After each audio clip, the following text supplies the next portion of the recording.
नमस्ते, यहाँहरूलाई हार्दिक स्वागत छ मेरो यस आइक्युजिके डिस्कस च्यानलमा। यदि यस च्यानलमा तपाईँहरू नयाँ हुनुहुन्छ भने कृपया यस च्यानललाई सब्सक्राइब गरेर लाइक गरेर सेयर गरेर साथ दिनुहोला। र आज मैले नेपाली सेनाको अधिकृत क्याडेटमा सोध्ने जिके सम्बन्धी नेपालको संविधानको भाग 2 लिएर आएको छु। मौलिक हक सम्बन्धीका कुराहरू। कृपया यस भिडियोलाई अन्त्यसम्म हेरेर साथ दिनुहोला। यदि तपाईँले योभन्दा अगाडिको भाग हेर्नुभएको छैन भने, लेसन 1 हेर्नुभएको छैन भने माथि आएको आई बटनमा क्लिक गरेर त्यसमा पनि तपाईँले हेर्न सक्नुहुनेछ, भिजिट गर्न सक्नुहुनेछ। अब हामी कति पनि ढिला नगरी अगाडि बढौँ है त। नेपालको संविधान 2072 पार्ट 2 भनेको छ।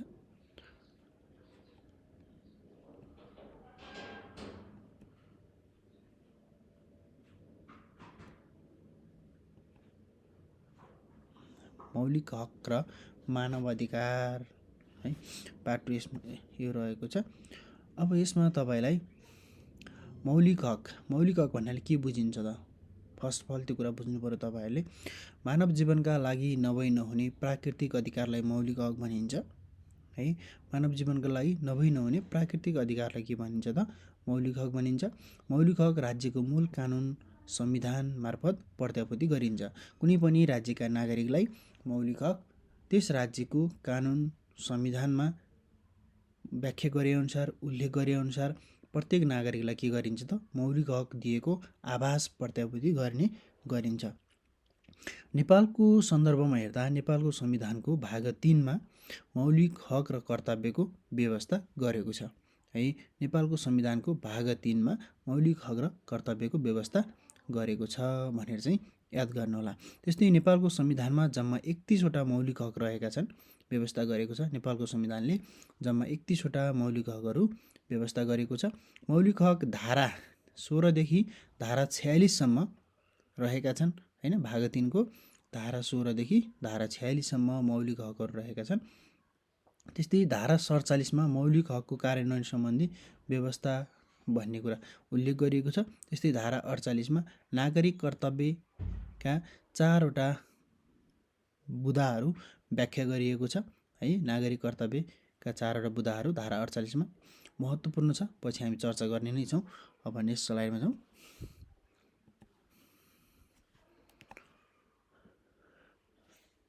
ल, धारा 16 मा रहेको छ सम्मानपूर्वक बाँच्न पाउने हक। कुनै पनि नागरिकले सम्मानपूर्वक बाँच्न पाउनुपर्छ भन्ने चाहिँ यसले के गर्छ त? व्याख्या गर्छ। त्यस्तै धारा 17 मा स्वतन्त्रताको हक है। कुनै पनि व्यक्तिलाई आफ्नो देशभित्रको इलाकाभित्र स्वतन्त्र रूपले के गर्न पाउनुपर्छ? हिँडडुल गर्न, आवत जावत, व्यवसाय, हरेक कुराहरू, पार्टी खोल्न हैन, हरेक कुरा गर्न पाउनुपर्छ भन्ने कुरा राखेको छ यसले। जस्तै समानताको हकले हैन, सबै जनतालाई समान हकले प्रत्याभूति गराउनुपर्छ। सञ्चारको हक, कुनै पनि व्यक्तिले आफूले रोजेको खोजेको र दिन मिल्ने, राज्यलाई प्रभाव नपर्ने टाइपका सूचनाहरू के गर्नु पाउनुपर्छ भन्ने चाहिँ यसले व्यवस्था गरेको छ। जस्तै धारा 20 मा न्याय सम्बन्धी हक हैन। अनि त्यसपछि धारा 21 मा अपराध पीडितको हक है। धारा 22 मा यातना विरुद्धको हक। धारा 23 मा निवारक नजरबन्द विरुद्धको हक। त्यस्तै धारा 24 मा छुवाछुत र भेदभाव विरुद्धको हक र धारा 25 मा सम्पत्तिको हक। धारा 26 मा धार्मिक स्वतन्त्रताको हक। धारा 27 मा सूचनाको हक। धारा 28 मा गोपनीयताको हक र धारा 29 मा शोषण विरुद्धको हक रहेको छ है। जस्तै छुवाछुत र भेदभाव विरुद्धको हक अलिक महत्त्वपूर्ण मानिन्छ। धारा 24 मा रहेको छ छुवाछुत र भेदभाव विरुद्धको हक। कुनै पनि व्यक्तिलाई जातीय आधारमा र विभिन्न कारणले छुवाछुतको भेदभाव गरिने छैन हैन। यस संविधानले चाहिँ सबै जनतालाई, नेपाली जनतालाई समान अधिकार प्रदान गर्नेछ भन्ने कुरा राखिएको छ। र सम्पत्तिको हक रहेको छ धारा 25 मा। र सम्पत्तिको हकमा चाहिँ पैतृक सम्पत्ति छोरा र छोरी दुवैले पाउनुपर्छ हैन भन्ने कुराहरू के गरेको छ त? व्यवस्था गरेको छ। धार्मिक स्वतन्त्रता धारा 26 मा कुनै पनि व्यक्तिले आफ्नो इच्छा अनुसार स्वतन्त्र रूपमा धार्मिक आस्था राख्न पाउनेछ, धर्म मान्न पाउनेछ। कुनै पनि धर्म यही धर्म मान्नुपर्छ भनेर के गरिँदैन त? बाध्यकारी कुरा चाहिँ गरिँदैन।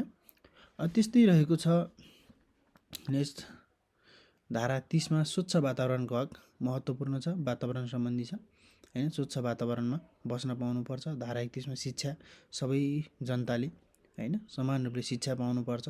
धारा 32 मा भाषा र संस्कृतिको हक। धारा 33 मा रोजगारको हक। कुनै पनि नेपालमा जन्मिसकेपछि नेपाली नागरिकले न्यूनतम योग्यताको जागिरी चाहिँ पाउनै पर्छ, त्यो भन्ने कुरा रोजगारीको भयो। र श्रमको मूल्य मान्यता हुनुपर्छ हैन, श्रमको कुराहरू भयो धारा 34 मा। र धारा 35 मा स्वास्थ्य सम्बन्धी हक। धारा 36 मा खाद्य सम्बन्धी। धारा 37 मा आवासको हक। धारा 38 मा महिलाको हक। धारा 39 मा बालबालिकाको हक। र धारा 40 मा दलितको हक। धारा 41 मा ज्येष्ठ नागरिकको हक। धारा 42 मा सामाजिक न्यायको हक। र धारा 43 मा सामाजिक सुरक्षाको हक। धारा 44 मा उपभोक्ताको हक। धारा 45 मा देश निकाला विरुद्धको हक। धारा 46 मा संवैधानिक उपचारको हक। त्यस्तै रहेको छ। अब हामी नेक्स्ट स्लाइडमा गयौँ। धारा 47 मा मौलिक हकको कार्यान्वयन है। यस भागद्वारा प्रदत्त हकहरूको कार्यान्वयनका लागि आवश्यक अनुसार राज्यले यो संविधान प्रारम्भ भएको 3 वर्षभित्र कानुनी व्यवस्था गर्नेछ भनेको।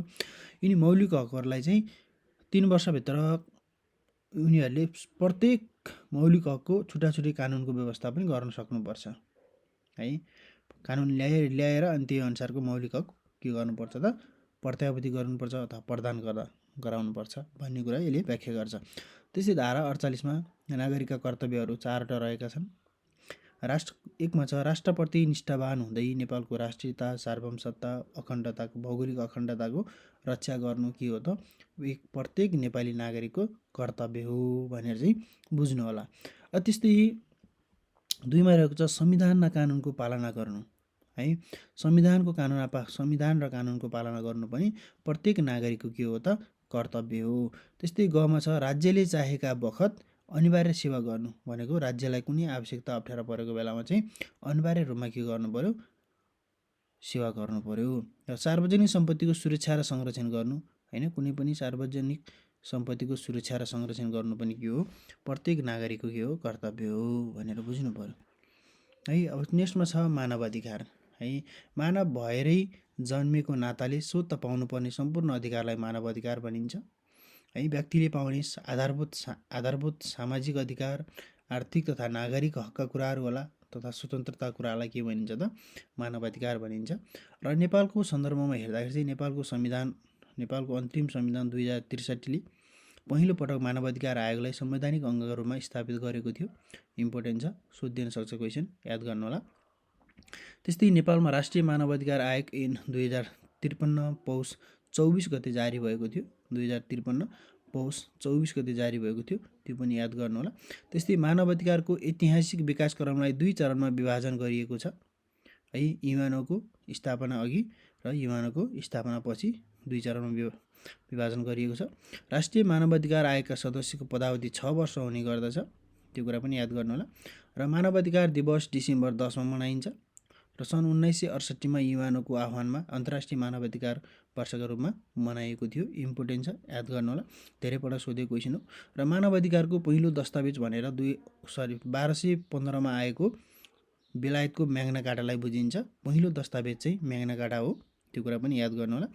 सन् 1948 डिसेम्बर 10 मा 30 धारा भएको मानव अधिकारको विश्वव्यापी घोषणापत्र जारी भएको थियो। 30वटा धारा भएको है। कहिले त भन्दाखेरि सन् 1948 डिसेम्बर 10 मा। अन्तर्राष्ट्रिय मानव अधिकार दिवस सन् 1968 देखि ठिक 20 वर्ष पछाडि जब दस्तावेज विश्वव्यापी घोषणापत्र जारी भयो, त्यसको 20 वर्षपछिदेखि अन्तर्राष्ट्रिय मानव अधिकार मनाउन सुरु गरियो भनेर चाहिँ याद गर्नु होला। सर्वप्रथम देह व्यापारलाई अवैधानिक घोषणा चाहिँ 1890 मा गरिएको थियो, त्यो कुरा पनि याद गर्नु होला।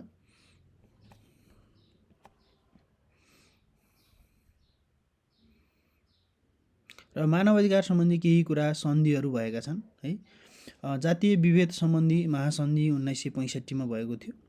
नागरिक तथा राजनैतिक अधिकार सम्बन्धी महासन्धि 1966 मा भएको थियो। आर्थिक, सामाजिक र सांस्कृतिक अधिकार सम्बन्धी महासन्धि 1966 मा भएको थियो। महिला अधिकार सम्बन्धी महासन्धि 1979 मा भएको थियो। यातना विरुद्धको अधिकार सम्बन्धी महासन्धि 1984 मा भएको थियो। त्यस्तै बाल अधिकार सम्बन्धी महासन्धि 1989 मा भएको थियो। त्यस्तै आप्रवासी श्रमिक अधिकार सम्बन्धी महासन्धि 1990 मा। बलपूर्वक गरिएका बेपत्ता सम्बन्धी महासन्धि 2006, अपाङ्ग व्यक्तिहरूको अधिकार सम्बन्धी महासन्धि 2006 भएको थियो। मानव अधिकारको वर्गीकरण 4 प्रकारले गरिएको छ है। नागरिक अधिकार, राजनैतिक अधिकार, आर्थिक तथा सामाजिक अधिकार, सांस्कृतिक अधिकार, यो कुरा याद गर्नु होला। र अब जाउँ राष्ट्रिय मानव अधिकार आयोग। राष्ट्रिय मानव अधिकार आयोग मानव अधिकार संरक्षण र प्रवर्धनका लागि स्थापित संवैधानिक निकाय हो है। मानव अधिकार संरक्षण र प्रबन्धन गर्नको लागि के हो त स्थापित संवैधानिक निकाय हो। मानव अधिकार आयोग ऐन 2053 अनुसार 2057 जेठ 13 गते स्थापित यस आयोगलाई नेपालको अन्तरिम संविधान 2063 को भाग 15 अन्तर्गत संविधानको धारा 131 देखि 133 मा संवैधानिक निकायको रूपमा स्थापित गरिएको थियो। त्यो कुरा याद गर्नु होला।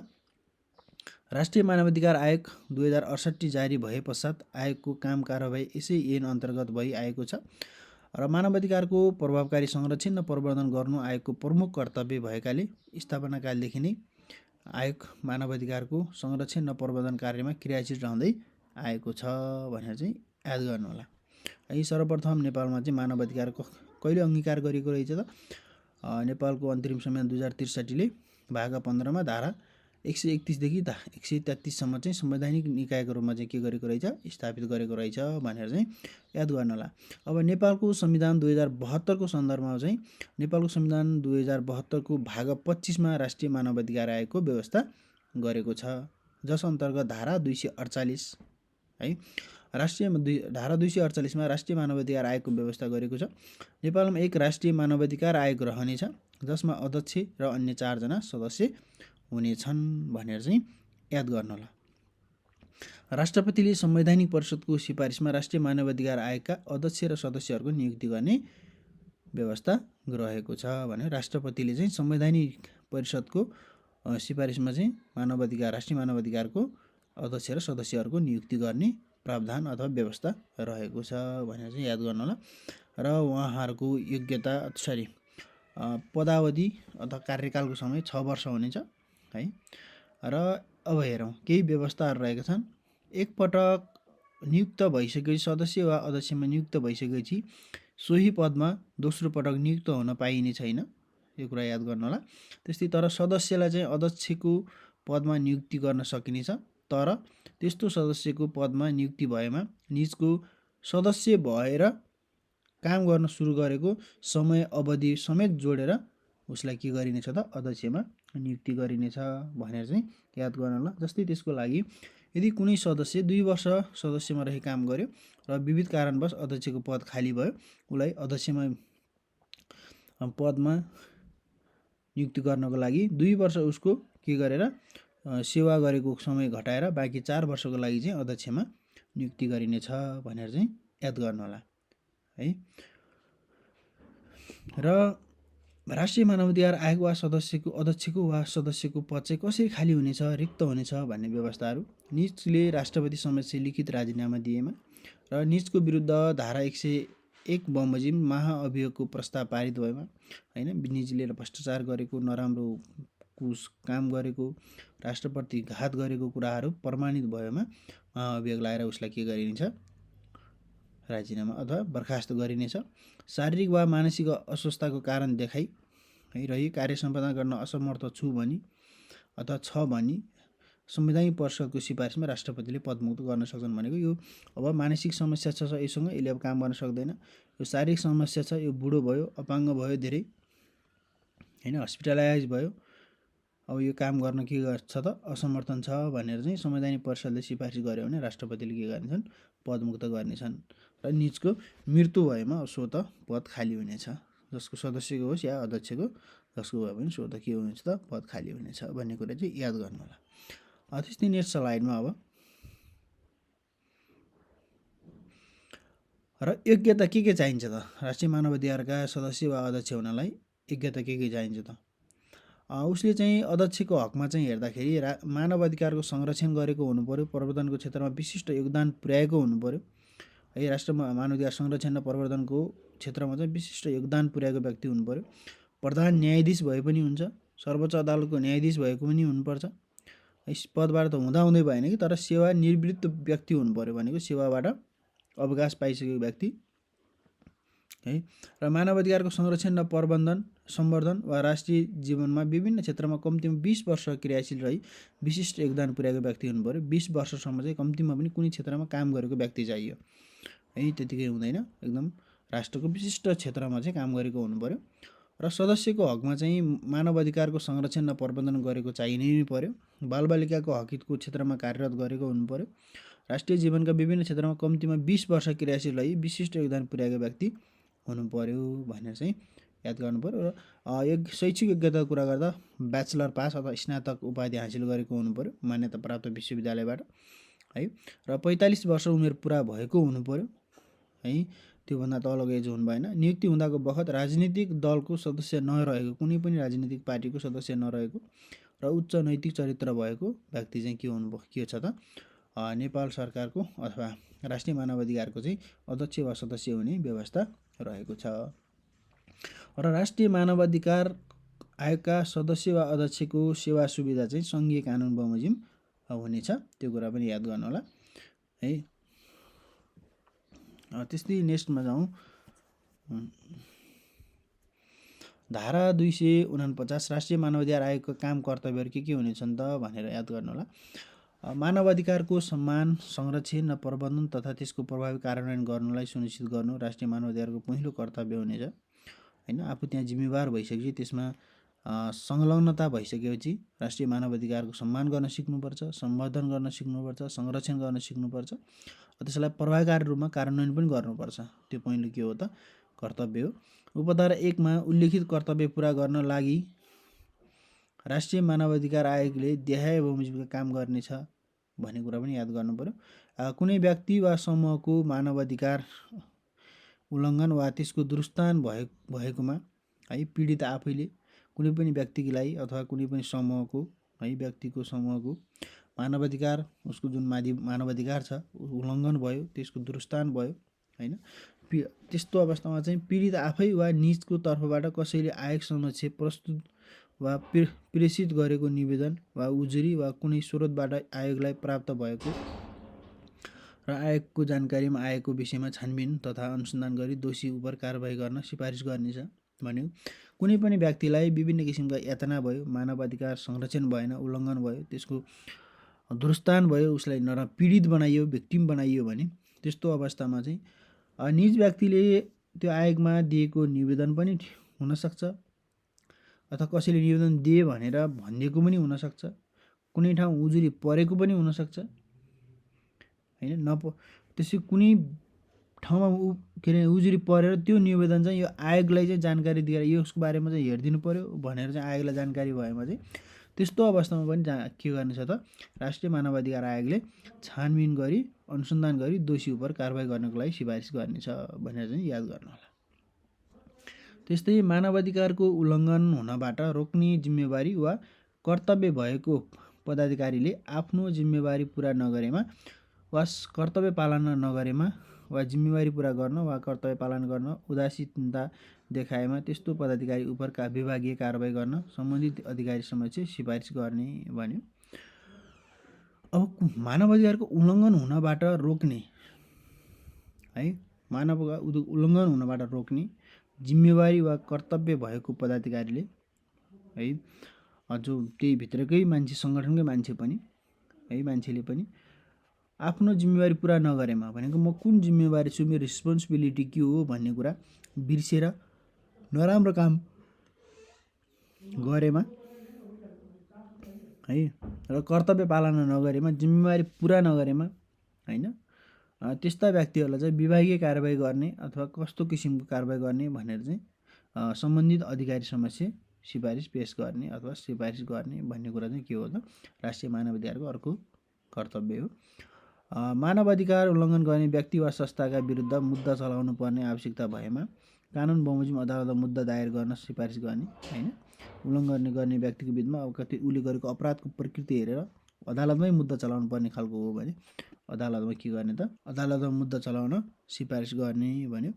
त्यस्तै मानवाधिकारको चेतना अभिवृद्धि गर्न नागरिक समाजसँग समन्वय र सहकारी गर्ने। मानवाधिकार भनेको हो यस्तो गर्नुपर्छ, यसलाई यसरी संरक्षण गर्नुपर्छ, यसलाई यसरी गर्नु हुँदैन भनेर चेतना अभिवृद्धि गर्नको लागि चाहिँ नागरिक समाजसँग समन्वय गर्ने, सहकार्य गर्ने र मानवाधिकारले उल्लङ्घनकर्तालाई विभागीय कारबाही तथा सजाय गर्न कारण आधार खुलाइ सम्बन्धित निकाय समस्या सिफारिस गर्ने भने मानवाधिकार उल्लङ्घनकर्तालाई चाहिँ यसो विभागीय कारबाही यसरी गर्न सकिन्छ, सजाय यस्तो छ, यसले यस्तो गरेको हो र यसरी चाहिँ यसलाई के गर्न सकिन्छ त कारबाही गर्नुपर्छ भनेर कारण खुलाइ आधार खुलाइ सम्बन्धित निकाय समस्या चाहिँ सिफारिस गर्नुपर्दछ है।